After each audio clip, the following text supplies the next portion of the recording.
Et pour parler de ce sommet donc arabo-islamique, nous avons le plaisir d'avoir par téléphone Dr Ibrahim El-Beheri, professeur en droit international. Bonjour.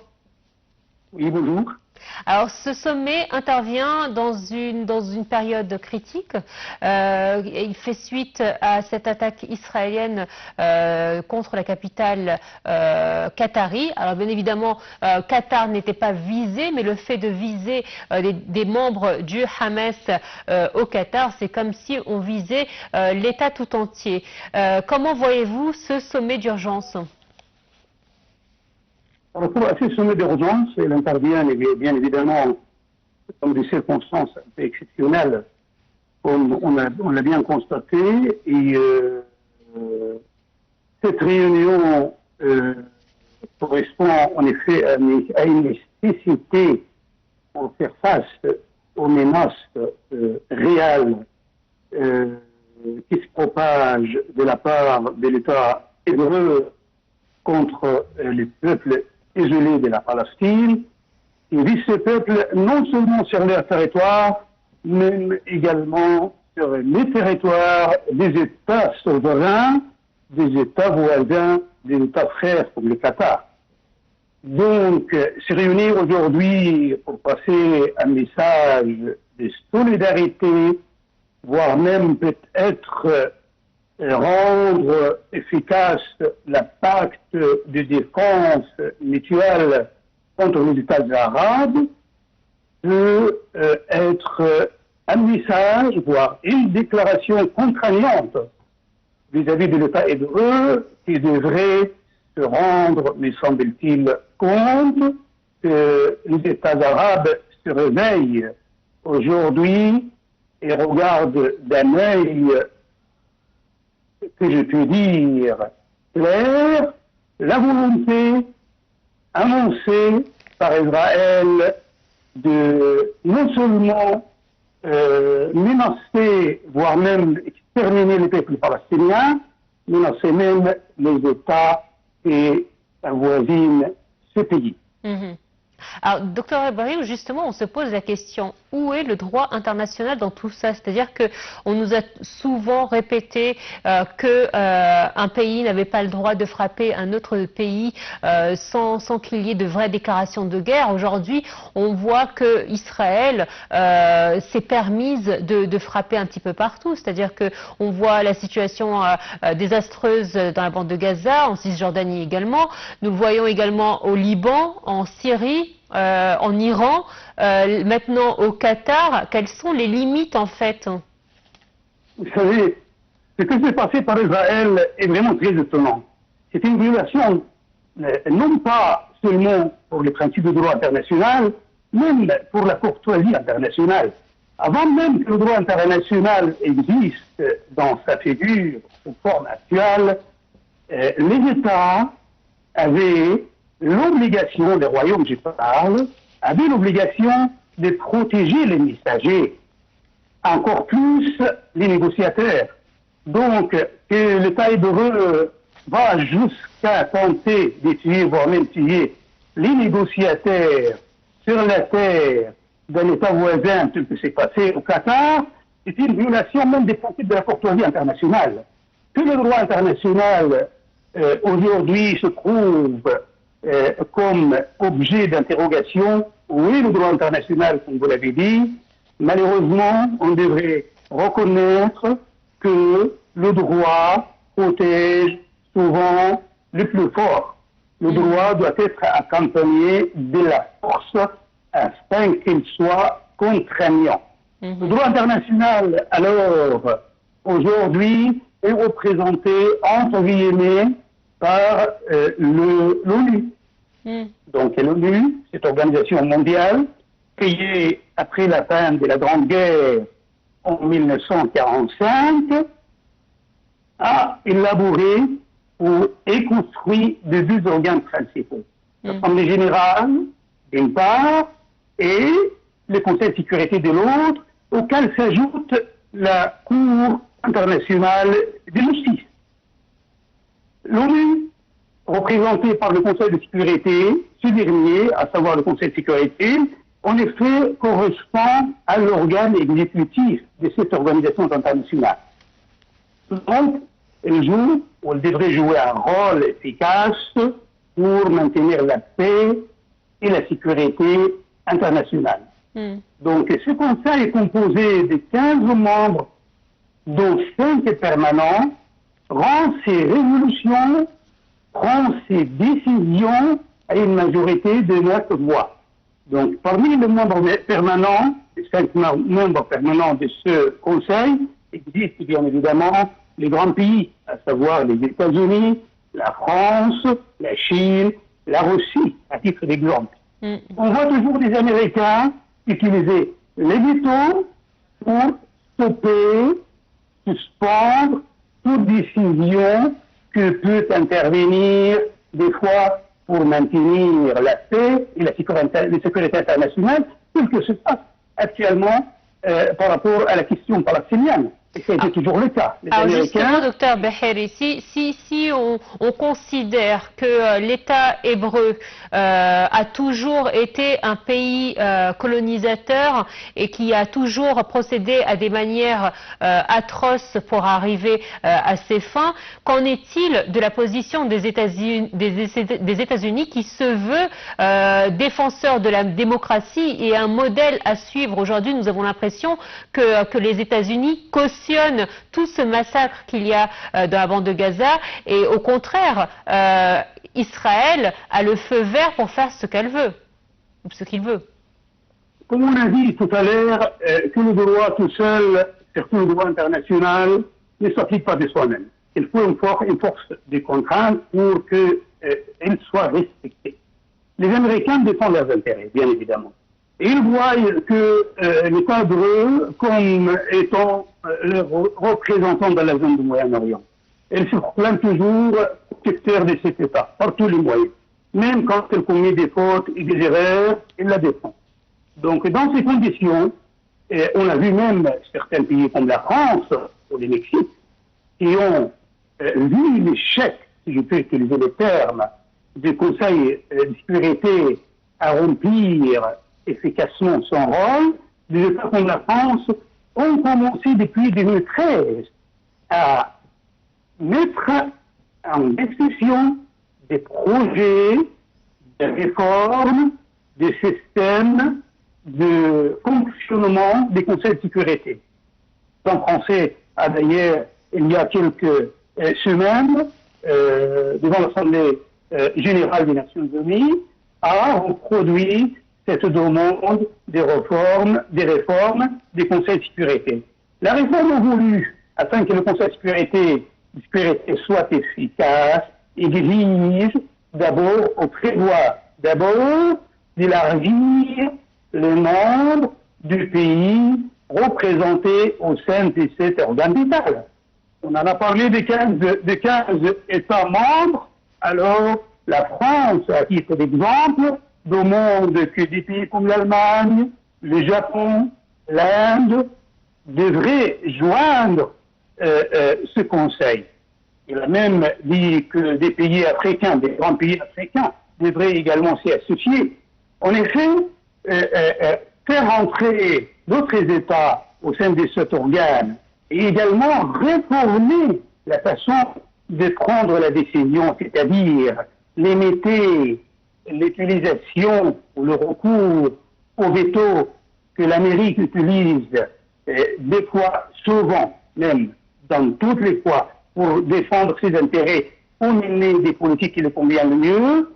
Donc, réformer le système des vétos, comme l'a dit le président français, il faut que l'utilisation des vétos ne soit pas utilisée dans des situations exceptionnelles qui menacent l'humanité ou la paix internationale telle que se passe en Palestine. Donc, l'ONU se trouve aujourd'hui, malgré qu'elle est un organe mondial, impuissant à devenir, si on peut dire, efficace face à cette menace qui existe depuis 2 ou 3 ans maintenant, la guerre menée par Israël contre la Palestine, et elle rentre presque dans sa 3e année. Et l'ONU, je pense, regarde le pas. est-ce qu'on peut dire que Israël, justement en faisant ce qu'il est en train de faire depuis 2 ans, c'est-à-dire l'agression et le génocide clair et net, comme on a pu le constater, les images sont parlantes. Est-ce que c'est un moyen pour lui de réaliser son rêve ambitieux de pouvoir faire son grand Israël, ou est-ce que au contraire ces actes vont mener à sa fin, c'est-à-dire que Benjamin Netanyahou, en faisant ces actes-là, il est en train de mener son gouvernement à sa fin? À l'intérieur d'Israël, on entend parler de voix qui considèrent que justement que Benjamin Netanyahou, selon sa politique actuelle, menace l'existence même d'Israël. Ces propos ont été dits il y a un jour ou deux, me semble-t-il, c'est que j'ai lu, suite à la déclaration ou à ce qu'on a entendu que l'Égypte, avec quelques États arabes, commence à remettre sur place la possibilité de construire une force contraignante dans la zone du Moyen-Orient. Donc, ceci nous amène à dire, en effet, d'abord, pour mieux comprendre la situation, si vous vous rappelez ce qui se passe en Ukraine, l'Europe, dès qu'elle s'est sentie menacée des menaces russes, qu'est-ce qu'ils ont fait, les Européens, les États européens? Ils se sont réunis et ils ont accordé aux Ukrainiens les aides et le soutien nécessaires, parce que pour eux, l'Ukraine correspond presque à un mur tel que le mur de Berlin dans le temps. Donc il faut protéger ces murs et les tenir debout pour protéger l'Europe. Si je peux faire la comparaison, et c'est mon opinion personnelle, je peux considérer que la Palestine correspond au mur des Arabes, parce qu'elle est juste avoisine cet État hébreu qui, comme vous l'avez dit tout à l'heure, en effet, a une volonté d'élargissement. Israël, dès qu'il se sent plus fort, il attaque toujours en dehors de son territoire. On l'a vu toujours dans le conflit arabo-israélien. Donc, il aurait fallu que les Arabes accordent un soutien sans faille aux Palestiniens, comme a fait l'Europe pour l'Ukraine. Non seulement pour les protéger les Palestiniens, mais également pour neutraliser les Israéliens, pour qu'Israël s'occupe de son intérieur, s'occupe de ses frontières, s'occupe de soi-même. Malheureusement, le soutien accordé par les États arabes, même si il est très important, il me semble qu'il a besoin d'un grand renforcement. Alors justement, comment les pays arabes peuvent réagir face à cela? C'est-à-dire que lors de la guerre de 73, nous avons vu que les Arabes avaient utilisé des moyens de pression pour que le monde réagisse face à l'agression israélienne. Aujourd'hui, quels sont les moyens que les pays arabes peuvent utiliser pour faire à nouveau pression sur l'Occident et plus particulièrement les États-Unis? Je vous ramènerai tout simplement à 2 points très importants. Le premier point, ce qui s'est passé avec l'Iran. Les attaques menées par Israël contre l'Iran, quand elles se sont stoppées, elles ne se sont pas stoppées tout simplement que parce que l'Iran a répliqué militairement d'une façon conduisant Israël à dire non, on n'y va pas très loin par rapport à ça. Donc, un deuxième point, c'est-à-dire la force est utilisée par l'Iran, donc la force qui devrait être existante chez les Arabes correspond non seulement à un moyen pour contraindre Israël, mais également à un moyen pour que le monde entier respecte le monde arabe. En effet, on est dans une zone, on est les seuls, j'ai pu dire, les seuls pays qui parlent la même langue, pratiquent la même religion, ont la même culture. Et malheureusement, nous n'avons pas des forces militaires unies, telles que se passe par exemple en Europe pour l'OTAN.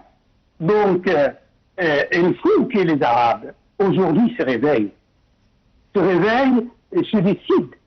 Et l'autre point dont je voulais vous parler, après la guerre de 73 de l'Égypte, les États arabes, 6 États arabes précisément, se sont réunis avec l'Égypte pour commencer un projet de construction des matériaux militaires. Malheureusement, ce projet n'a pas continué suite à la paix conclue par l'Égypte avec Israël à l'époque, et le projet n'a pas vu le jour jusqu'à aujourd'hui. Donc, est-ce que c'est le moment aujourd'hui pour remettre en place ce genre de projet de collaboration militaire entre les pays arabes afin qu'on fabrique nos armes, afin qu'on puisse faire au moins une force militaire qui permettrait à défendre nos intérêts et nos frontières partout dans le monde arabe? Je ne pense pas qu'il y a ici une impossibilité. Il nous manque seulement la bonne volonté et la collaboration. Et je peux dire, en ce moment, comme on l'a dit tout à l'heure, le droit a besoin de la force. Dès que les Arabes auront la force, l'unification, l'unité, je pense que l'Amérique, et non pas Israël, va respecter les États arabes et va se décider en fonction du poids économique et militaire dont ces pays possèdent réellement. Justement, vous parlez des États-Unis qui donc est très allié avec les pays du Golfe principalement. Est-ce que Donald Trump risquerait de perdre le lobby qui le soutient aux dépens des pays arabes? Je pense que les États arabes, surtout les États des Golfe, aujourd'hui, dans le cadre de ce qui s'est passé avec Qatar, se sont un peu vexés peut-être par rapport aux États-Unis.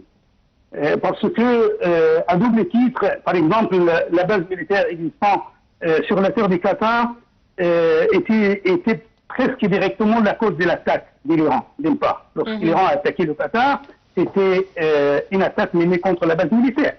Donc la base militaire fondée par les États-Unis sur la terre du Qatar était une cause d'une attaque et non pas une protection. Une deuxième chose, l'existence de cette base militaire sur la terre du Qatar n'a pas empêché, je veux dire, même l'Israël. Exactement. Voilà, donc, voilà. Donc les États arabes, les États des Golfe, qui ont accordé des dons généreux aux Américains, n'ont pas trouvé le soutien nécessaire. Moi, personnellement, j'aurais bien souhaité que ces fonds, qui sont de milliards et des milliards de dollars, auraient dû être investis pour fonder des forces économiques et également militaires, pour éventuellement réaliser un équilibre. Nous avons besoin, en effet, dans cette zone de monde, où on est visé de trouver un équilibre de force.